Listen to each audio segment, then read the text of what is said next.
Make sure you guys go check out my new merchandise, available in the link in the description below.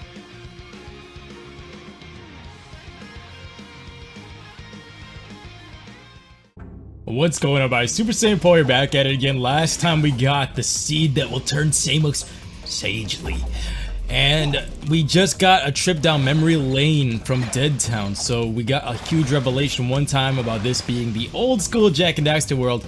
And remember, little 10-year-old me, my mind basically was blown. Like, I literally was like, no way. But now we're about to turn Samos into the sage that he is today, and that's the thing about time travel stories. Don't you guys think that, like, anything regarding time travel, these stories always get super wonky? Like, they're always... Sometimes, like, there's a huge paradox with things, and it's really hard to connect, but I think they made it work for the most part in Jak II.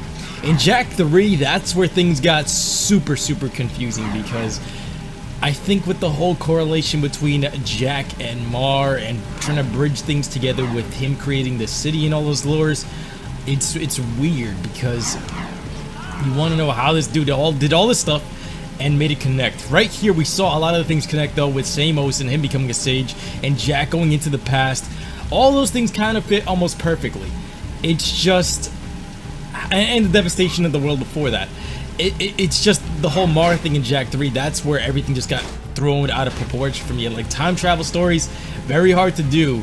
I think that's why I like Jak 2 more than 3, because it fit a bit more proper in my head, but in overall, it's just that Jak 3 didn't do the same for me. But I still like Jak 3, it's a great game, don't get me wrong, it's just not the same. Now we head into Onin the Sage's hut. Nande kurwa. Oh, let me make sure that I get the... Onin says, what took you so long? We had to skip lunch waiting for you too. Okay. She really says, thank you for saving the live seed. But I wouldn't say that if I were her. Give Onin the seed, and she will prepare it for Samos. Let's see. Back off, featherweight! Listen, Tiny Tail, I was leading my 100 flocks south before you had fur one between your legs. Not that your fur means anything. At least I'm not some overstuffed, over-yapping, feather-dusty mouthpiece for the world's oldest professional. Jak says, have a nice day. Jak says, I can't think on my own. Jak says, go bite yourself. That's it, rat boy. Now you've really pissed me off. Knock it off, both of you. You're lucky I'm famished. Onin says take the energized life seed to young Samos in Haven Forest. It will give Samos the power he needs to finally see the forest from the trees. Go, quickly. So we have to take the ganja plant over to Samos and let him smoke the ganja, and he'll see the place from the tree. So we're basically getting Samos high and he becomes a sage. The end. Yeah, I think it makes sense. My boy Samos the ganja farm. Alright, so we're gonna head over there now, and a lot of you guys pointing out, hey, you don't have to do all these tricks. I believe it's just like one of these. Wait. One spin? And you get the speed boost every time. Wait, one spin. Yeah. For some reason, I still prefer to do a bunch of tricks. I don't know why, it just makes the ride a lot more enjoyable. Like, I feel like this is just... it's meh. I like doing all this stuff, because I feel like it doesn't change the momentum up too much. It might change it slightly, but it's fun. Like, I love the controls on this, like, just having a little boost and then all these jumps. Like... look at that. And plus it's a little bit safer because I could hit guards and they're gonna start chasing me, trying to shoot me out of the sky. Hey man, if the guards are after you, that means you're doing something fun. We can't have fun in Haven City, therefore, do what you gotta do. I got no ammo whatsoever, oh man. Especially with this particular mission, you don't need ammo. Wait a minute. What secrets have I unlocked with the Precursor Orb so far?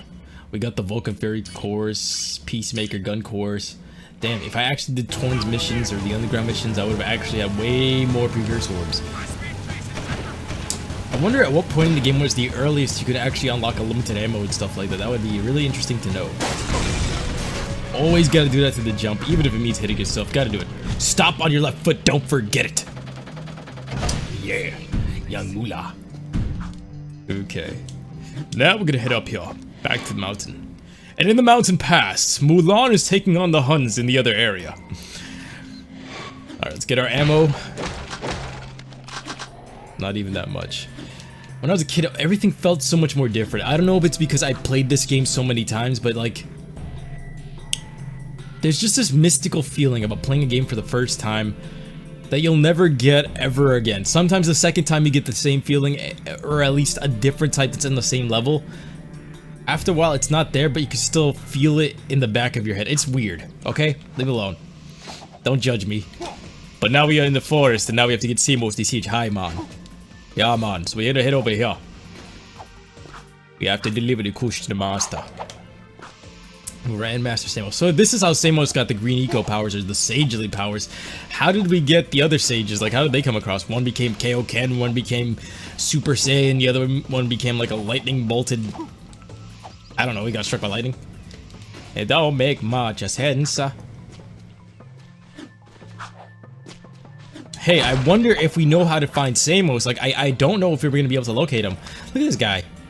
He's just chilling with the butterflies. He's high. He's high. Seamos told me to. I mean, you told me to. Or, well, I mean, your older version. Whatever. We heard you needed the life seed. Yes, its power will help me speak to the plants. There he is! Roger, we're en route. I see him. Jak, protect me from these guards. I must ask the plants vital questions about our future. We must fight them! Okay.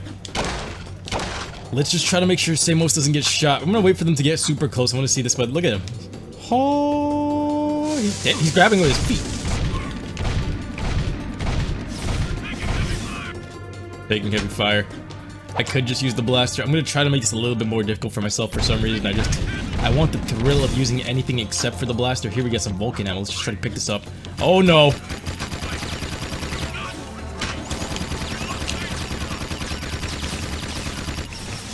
Give me some more.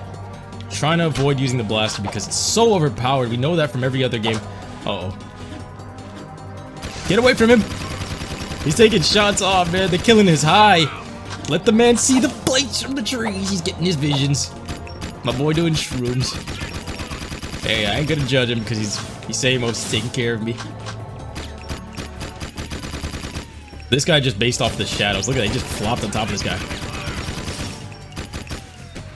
Oh man, this one's not fair. Like, those guards, I felt like they should have had it in the middle of the city. Okay, I got 10 shots.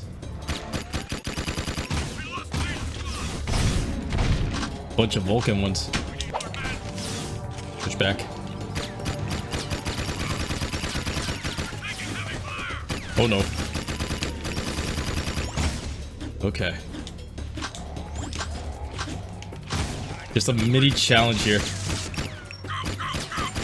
Oh man, poor Seamos, poor Seamos. This could have been so much easier, but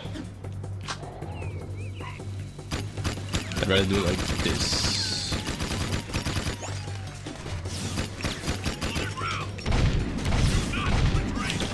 Okay, now I gotta get these guys from the long distance. Make sure they sit their asses down. And that's it.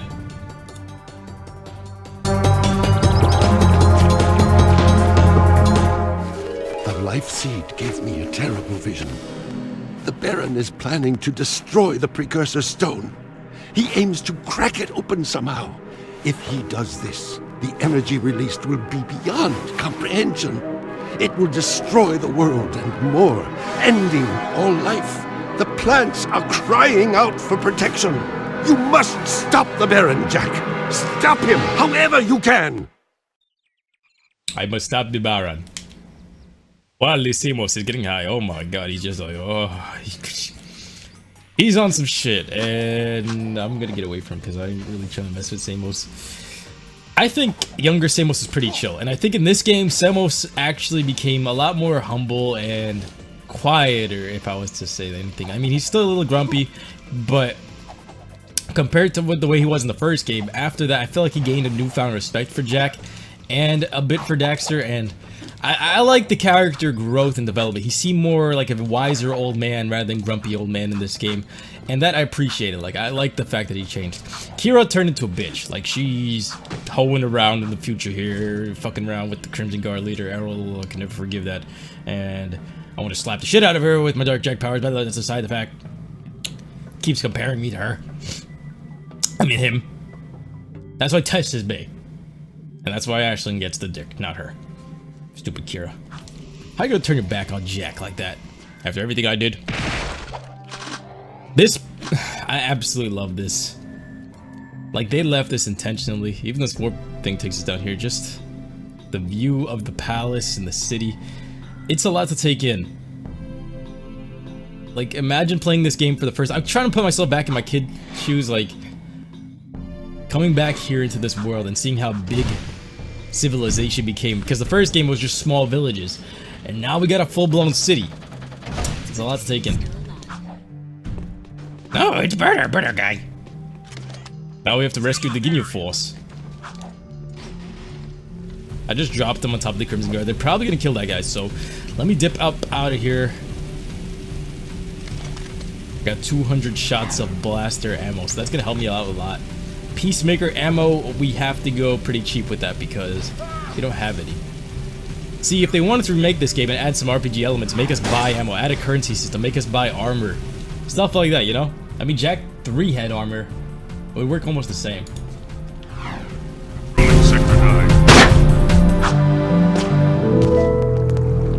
It's Brother Jak and his little origin pal. Like the totem I sees you. You help lurkers once time.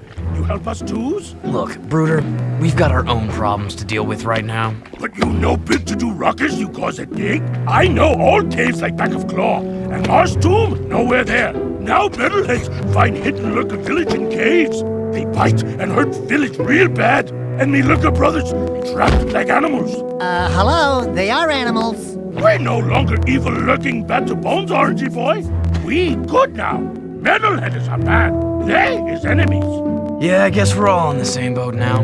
And this ship is sinking fast, brother. Please, say 6 lurker brothers quick, and Bruder will kiss you foot. I also like that, like the fact that the lurkers became good guys, and they had some development as well as evolutionary growth, turning us against the metalheads, which are much stronger, much more fierce and darker than anything else. Like, I felt like the lurkers were a happy-go-lucky villain compared to the metalheads, so that's a plus. As for that mission in particular, like the dialogue there seemed like it was just me, or it seems like that mission was supposed to be before we found Mars Tomb, because like him mentioning the fact that, hey, the lurkers are in these caves and they got found there, but Mars Tomb is nowhere in there.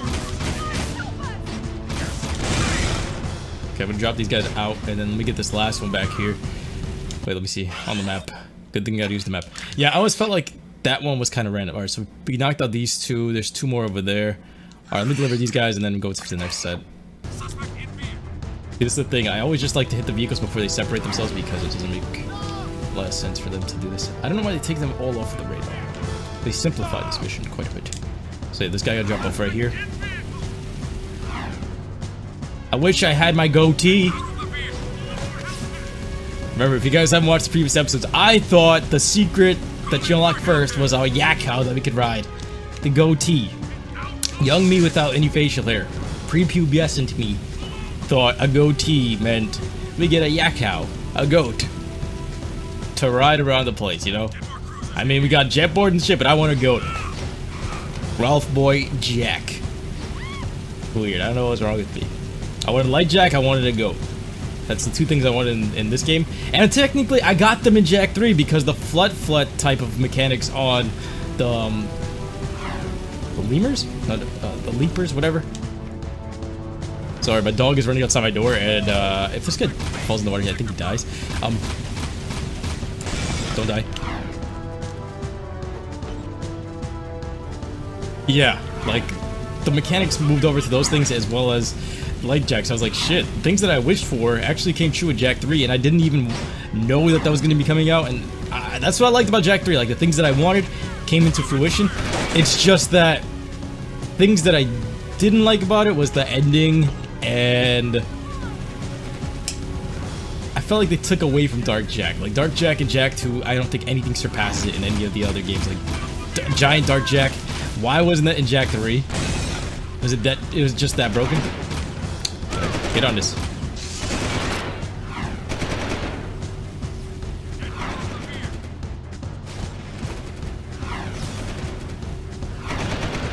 gonna make a turn. 2 more. There's Ratchet and Clank. I miss those days where they would actually have back and forth between the studios, like giving off of each other's games. Give me this vehicle. I like this vehicle more. Actually, the green one's always the best, my good lucky one. This is like the strongest vehicle for me. I mean, some people point out that there's I think they say the other one's stronger, but this one for me always gives me good looks with tanking stuff and missions. But yeah, Ratchet and Clank and Jak and Daxter. When I used to see Ratchet and Clank before I played it, remember the first Ratchet and Clank game that I played was Going Commando. I didn't play the first Ratchet and Clank. I played them out of order. I played the second one, then the first one, and then the third one. I think that's how I did it. And I got Going Commando on a Christmas day. But whenever I used to see Ratchet and Clank, I don't know, I felt like I never liked his poster. I always thought Jak was badass. And when I look at Ratchet and Clank, first of all, I thought Ratchet was a girl. Second of all, I felt like they looked conceited or some sort of weird cockiness from them, that they were trying to be as badass as Jak. Even though at the time, I didn't think they were. That's why I think I had something against them. I felt like there was a rivalry for sure, but I just never gave them a chance until my mom actually... There goes the tanking vehicle. My mom actually just bought it for me for Christmas randomly, and all of a sudden, I fell in love with the game immediately. Like, literally, they had all the elements I wanted from a video game, and it was different enough from Jak to the point where it was just... This was something special. And then we had the big 3, Sly Cooper, Jak and Daxter, and Ratchet and Clank. And then Kingdom Hearts was on the side, but I don't think that was in the big 3. That was one of the big games, but the big 3, because they're Sony mascots. And Kingdom Hearts wasn't necessarily exclusive to PlayStation platforms only. They were on the Game Boy and stuff, so that's why I would still view these as the big 3. Here's the last one. This guy just did a what the? Did you see that? He just did a 180. I just blasted this lurker in the butt. Yeah. Give them that freedom. 6 lurkers free. There's my goats. I wanted to ride one. Great splendid breath of a goose snake. Heroes to lurker people you be. Find out just in much happy things. You honorary members of the lurker tribe now. We don't forget. If ever you need us, we help you. Birder. Birder. So basically, Crew owns a strip club, because when I was a kid, I didn't even understand that. It's like the deadest club ever. But anyway, guys, we're gonna end it off here. Thank you guys so much for watching. I appreciate all of your continued viewership and support. It means the world to me. Smash that like button for more, guys. Subscribe, as well as turn on notifications. This way, you guys can keep up to date on all the latest news, information, and updates. I'm gonna restock on ammo here because we keep running out. Let's see how much I get. 150. Alright, we're nearly topped everything off. We're just pretty cheap with the rest of the ammo. Anyway, guys, I'll be seeing you guys next time. Take care. Peace.